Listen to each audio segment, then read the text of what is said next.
Hello, America. I'm Mark Levin, and this is Life, Liberty, and Levin Sunday. But tonight, things are different.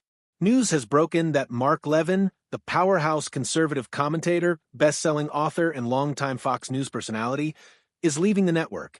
The announcement sent shockwaves through the corridors of political media, where Levin's name has long stood as one of Fox's most unshakable pillars.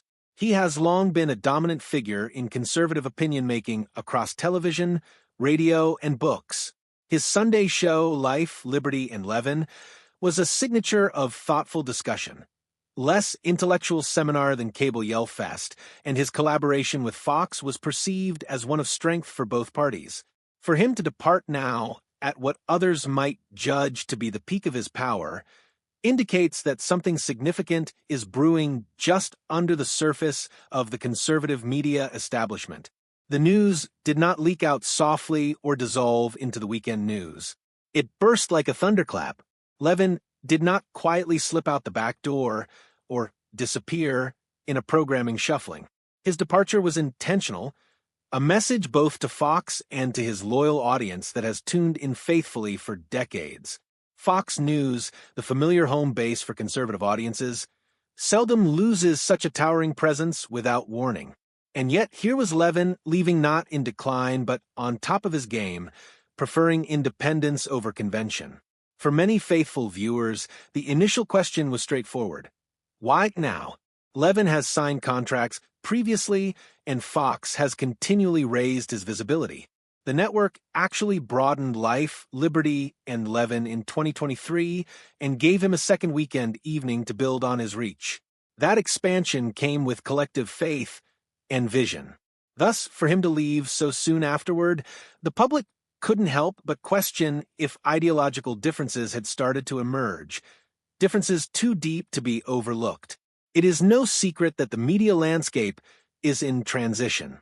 Cable news, long the unchallenged domain of American political discourse, is under threat from streaming media, standalone podcasts, and social media personalities.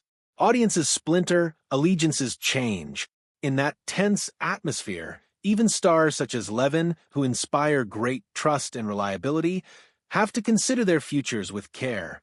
His move from Fox may be an assessment that the future of impact is elsewhere, in spaces that permit more freedom, less fettering, and direct communication with audiences unfettered by corporate control. Levin's exit creates a palpable void in Fox's weekend schedule. His program was not like most opinion shows, long-form, slow-paced, thoughtful, and based in the traditional conservative tradition. Instead of going for clickbait headlines, Levin presented issues in historical context, moral terms, and constitutional terms. He provided something more substantial than sound bites, room for thought. Fox now has a strategic choice: to continue Levin's intellectual voice or shift towards something glitzier, more populist, and less contemplative. How they choose to fill the void will tell us a great deal about Fox's new identity in a post-Levin world. For viewers, the emotional blow is instant. Week by week, tens of millions tuned in, relying on Levin to translate the political tempest in moral and intellectual terms. To a lot of them, he was more than a host. He was a guide, a compass, an educator. His loss leaves them lost, looking for that same substance elsewhere. There will be those who make the move with him to his next endeavor, wherever that turns out to be. There will be others who stay with Fox, but with the feeling that something vital, a voice of reason and conviction, has been lost. Outside of television, Levin's departure has echoes across the wider conservative media universe. He is not merely a Fox personality, he's a multi-platform institution. Radio giant, best-selling author, legal expert, and movement thinker. Free of network obligations, Levin is finally able to fully integrate these assets into a unified standalone brand. He may build his radio empire further, start a new media company, or even create his own subscription-based online platform. Wherever he goes, one thing is certain: this exit isn't retreat, it's repositioning. Fox, on the other hand, has the optics issue. The network will probably spin the departure as friendly, a shared decision, maybe an organic next step. But insiders and observers will be waiting with bated breath for reality. Did ideological disagreements regarding coverage, tone, or corporate vision drive the breakup? Were there internal battles over editorial authority or Fox's post-2024 strategic shift? Without formal verification, conjecture will abound, and with it, concerns over the network's long-term positioning in the conservative movement. From Levin's perspective, splitting from Fox at this time can be seen as a quest for artistic and ideological freedom. He has never been one to shy away from telling it like he sees it, even if it means going against the grain of what is currently popular. Maybe Fox's internal retooling, its populism of immediacy, no longer fit with Levin's constitutionalist, intellectual conservatism. His departure, in other words, could be as much philosophical as it would be professional. And there's a second axis, opportunity. Levin is now free to experiment. He might create an online media center with video, podcasts, essays, and interviews. He might establish a paid membership community based on the Salon's intellectuals of the past, updated for the internet era. He might partner with think tanks, policy groups, or educational organizations trying to maintain conservative values in a changing cultural environment. In a time when independent voices increasingly challenge mainstream networks, Levin's next act has the potential to redefine political commentary. The consequences extend further. Fox has been the conservative flagship for years, the gravitational anchor around which right-wing media orbited. A personality of Levin's magnitude breaking out of that orbit upends assumptions of continuity. It could encourage other commentators to break free, to put individual brand above network allegiance. The conservative media world could further decentralize, spawning a constellation of independent producers instead of a single network-controlled hierarchy. This decentralization reflects bigger trends in society: institutional distrust, love of direct relationship, and emergence of self-identified voices who break down traditional media walls. Levin's departure may be a tipping point, the point when even the largest figures in cable news realize that audiences now belong to individuals rather than networks who earn their trust. But the dangers are genuine. Fox's audience is vast, its resources unparalleled.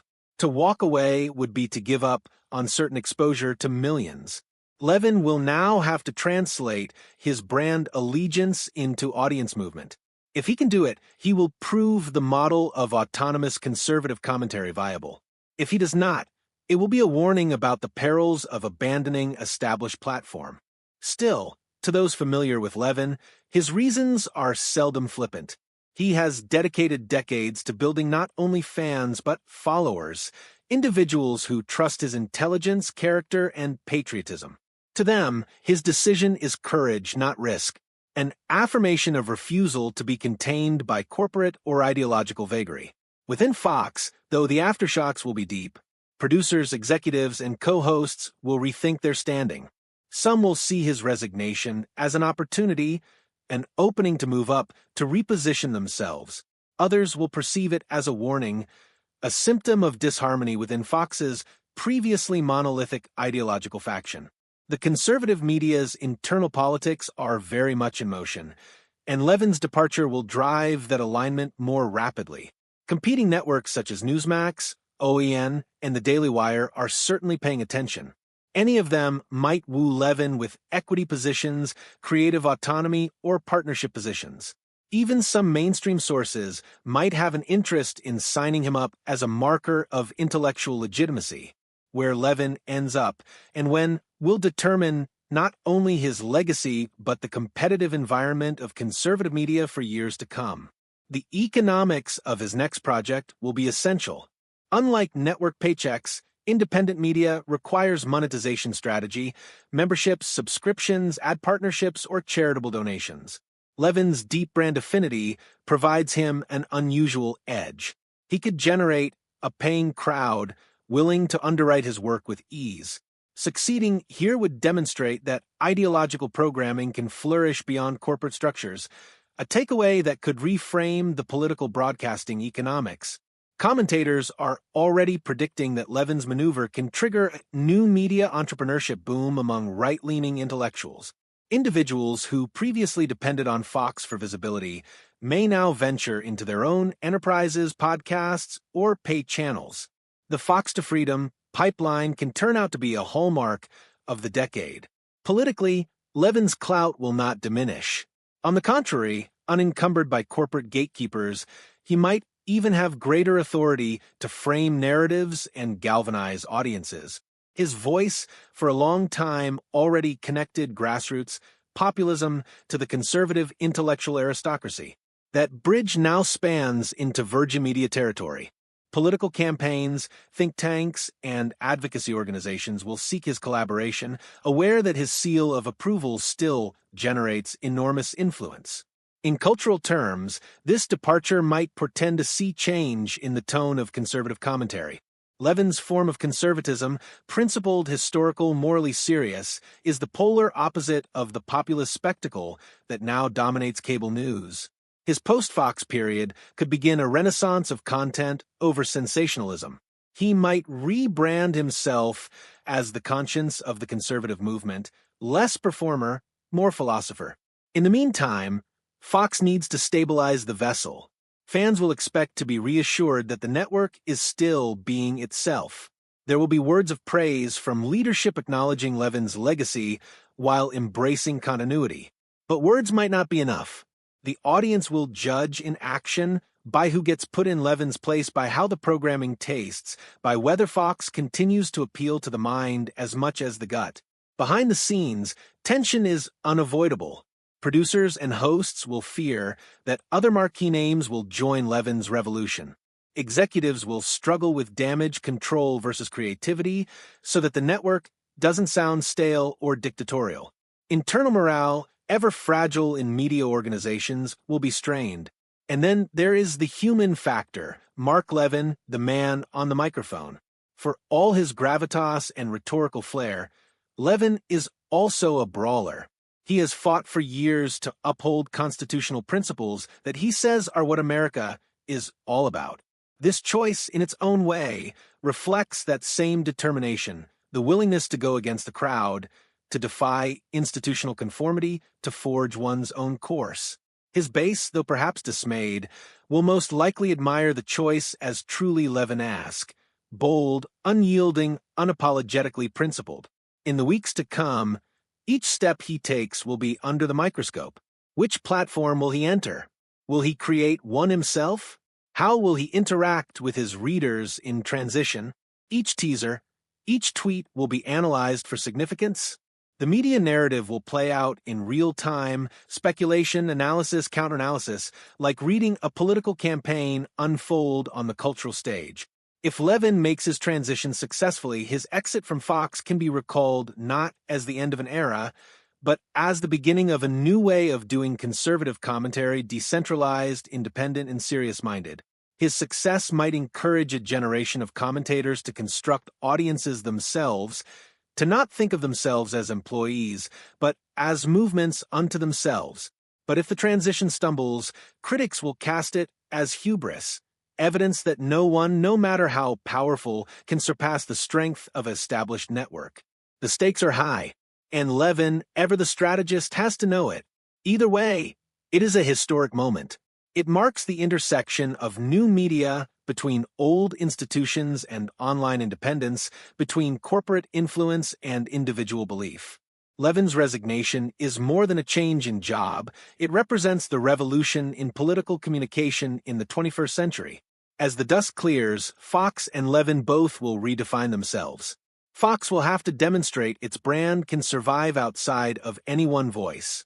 Levin will have to demonstrate that one voice, well-principled and well-led, can transcend the confines of a network. Over time, historians will probably regard this as a turning point, the point at which conservative media completely bought into the era of decentralization. For the time being, the narrative is not yet complete. The audience remains in suspense, experts in speculation, and competitors in waiting. And as Levin himself would say, the future belongs to those with the courage to defend truth, not from behind